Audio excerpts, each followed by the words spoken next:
Anishinaabe people, us, lived on these lands for 1,000 years. Some of our brothers decided to walk as far east as they could go, and some walked west.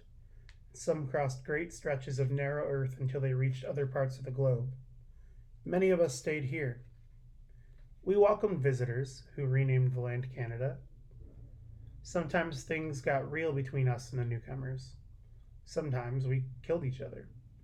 We were great fighters, warriors we called ourselves and each other. And we knew these lands, so we kicked a lot of ass. The boys always puffed out their chests when Mig got to this part. The women straightened their spines and elongated their necks, their beautiful faces like flowers opening in the heat of the fire. But we lost a lot, mostly because we got sick with new germs. Then, when we were on our knees with fever and pukes, they decided they liked us there, on our knees. And that's when they opened the first schools. We suffered there. We almost lost our languages. Many lost their innocence, their laughter, their lives. But we got through it, and the schools were shut down.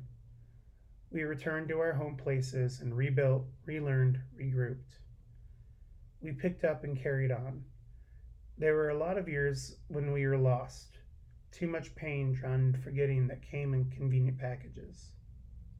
Bottles, pills, cubicles where we settled to move around papers. But we sang our songs and brought them to the streets and into the classrooms we built on our own lands and filled with our own words and books. And once we remembered that we were warriors, once we honored the pain and left it on the side of the road, we moved ahead. We were back. Minerva drew in a big, wet sniff, wiped her nose across her sleeve, and then set about chewing the fabric once more. Then the wars for the water came. America reached up and started sipping on our lakes with a great metal straw. And where were the freshest lakes and the cleanest rivers? On our lands, of course. Anishinaabe were always the canary in the mine for the rest of them. Too bad the country was busy worrying about how we didn't pay an extra tax on Levi's jeans and Kit Kat bars to listen to what we were shouting. But the Great Lakes were polluted to muck. It took some doing, but right around the time that California was swallowed back by the ocean, they were fenced off, too poisonous for us to use. I'd seen the Great Lakes. Ontario when we were in the city, and Huron when we lived on the new road allowance. The waters were gray and thick like porridge. In the distance, anchored ships swung, silent and shuttered, back and forth on the roll of methodical waves. The water wars waged on, moving north and seeking our rivers and bays, and eventually, once our homelands were decimated and the water leached out and the people scattered, they moved on to the towns. Only then were the armies formed, soldiers drafted, and bullets fired. Ironically, at the same time the rivers were being sucked south and then east to the highest bidder, the north was melting. The melt put most of the northlands underwater, and the people moved south or onto some of the thousands of tiny islands that popped up out of the melt's wake across the top of our lands. Those northern people, they were tough, though some of the toughest we've had. So they were okay, and still okay, the tales tell. Some better than okay. That's why we move north towards them now.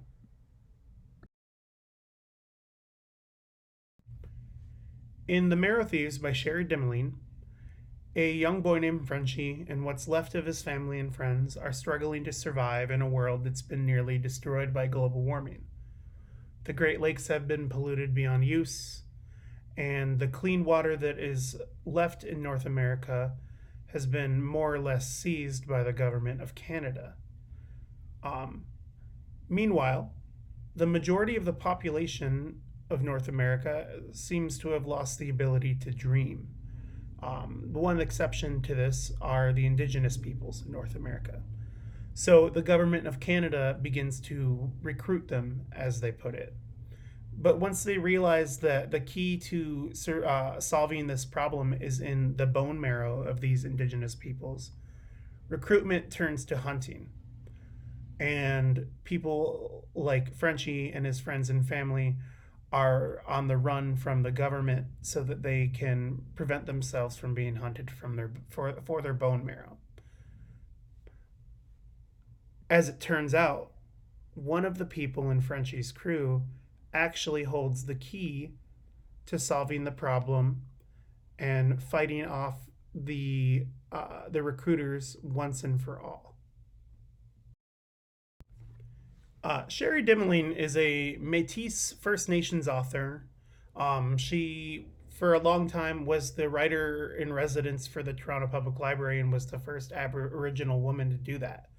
Um, as an enrolled member of the Sault Ste. Marie tribe of Chippewa Indians, I just think it's really empowering to see people like her being published and brought into the public eye, and sharing stories that are just so worth hearing.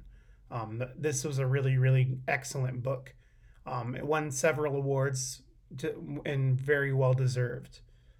Um, as far as other titles go, if people are interested in the Native American sort of cultural aspect of it and like that sort of dark context, The Plague of Doves is the first book in a trilogy by Louise Erdrich, who is a pretty well known Native American children's author, although this is more for the young adult and adult crowd. It follows another Native American protagonist who gets caught up in an unsolved murder that turns into a mystery in a North Dakota town near a Chippewa reservation. Uh, for people who are more into the dystopian aspect of this story, Where the World Ends is a newer book by Geraldine McCaffrin. Um, and it takes place kind of as the world is in the midst of an apocalypse. The world's kind of starting to end. Global warming is sort of risen sea levels to a point to the point of no return. So there's 8 boys who are left stranded on a rock in the middle of the sea, and they're just trying to survive. So it also has that element of survival stories that a lot of people tend to like with dystopian books. So I'd recommend that as well.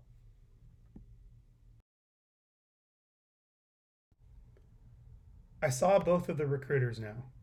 High-waisted navy shorts, gym socks with red stripes pulled up to their knees above low mesh-sided sneakers, the kind that make you look fast and professional.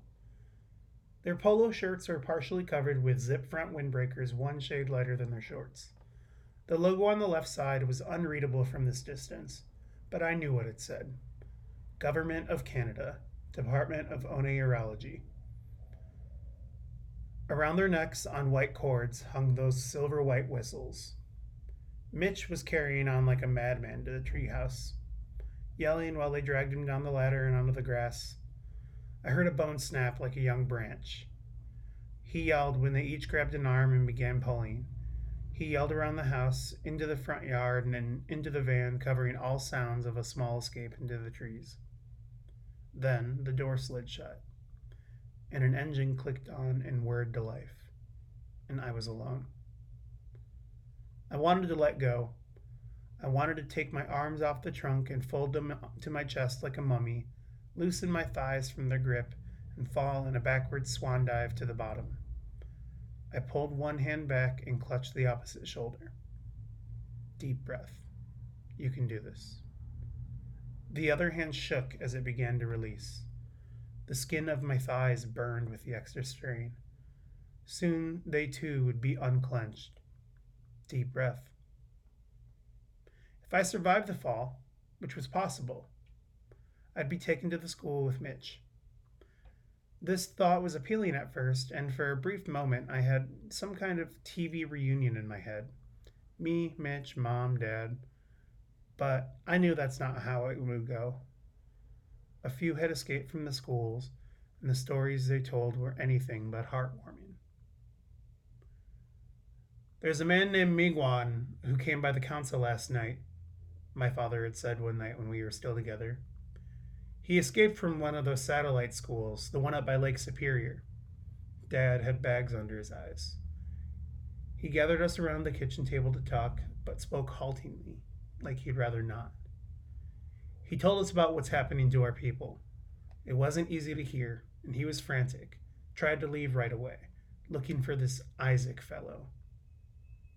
Jean, maybe the boy should go into the other room for this. Miguan says the governor's committee didn't set up the schools brand new. He says they were based on the old residential system they used to try to break our people to begin with, way back. He paused and drank the half the liquid in his greasy glass, a kind of moonshine he kept in an old pop bottle in the back stoop. He placed it hard on the picnic table we'd hauled into the main room of the cabin. The glass echoed the wood in its hollow curve. It was punctuation. It made me jump. He was in the gloomy place he went to when he spoke about how the world had changed. He said we were lucky we didn't remember how it had been, so much less to mourn. I believed him.